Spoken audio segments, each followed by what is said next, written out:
கிறிஸ்துக்குள் பிரியமானவர்களே, ஆண்டவரும் உங்களுக்கு ரட்சகரும் மீட்பருமாகிய இயேசு கிறிஸ்துவின் இணையற்ற நாமத்தில் என் அன்பின் வாழ்த்துக்களை தெரிவித்துக் கொள்கிறேன்.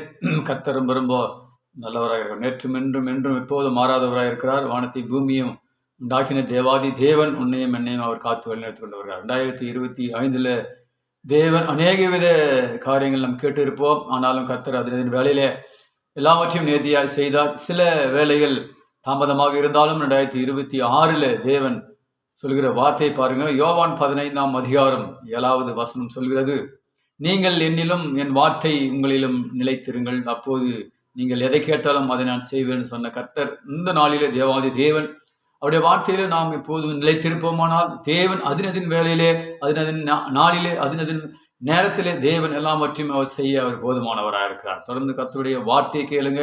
அவருடைய வார்த்தையிலே நாம் எப்போதும் இருப்போமானால் தேவன் அதனதின் வேலையிலே தேவன் எல்லாவற்றையும் அவர் நிறைவாய் செய்கிற தேவனாய் காணப்படுகிறார். ஹல்லேலூயா. அவருடைய வார்த்தையில் நாம் நிலைத்திருக்கணும். எல்லாவித காரியத்திலும் நாம் நிலைத்து இருப்போம். சில காரியங்களை நாம் விட்டுவிடும். ஆனாலும் தேவாதி தேவன் பரிசுத்த வேதாகமத்தில் உள்ள ஒவ்வொரு வார்த்தையும் ஆதியிலே வார்த்தை இருந்தது. அந்த வார்த்தை தேவனிடத்தில் இருந்தது. அந்த வார்த்தை தேவனாய் இருந்தது. உலகத்தில் பார்க்கும்போது வானம் பூமி ஒளிந்து போகும். தேவனுடைய வார்த்தை ஒரு நாளும் ஒளிந்து போவதே கிடையாது. அவருடைய வார்த்தையில நாம் உண்மையா இருப்போமானால் மனித வாழ்க்கையிலே தேவன் சொல்கிற வார்த்தை பயப்படாதே மகனே மகளே என்று கூப்பிடுகிறார்.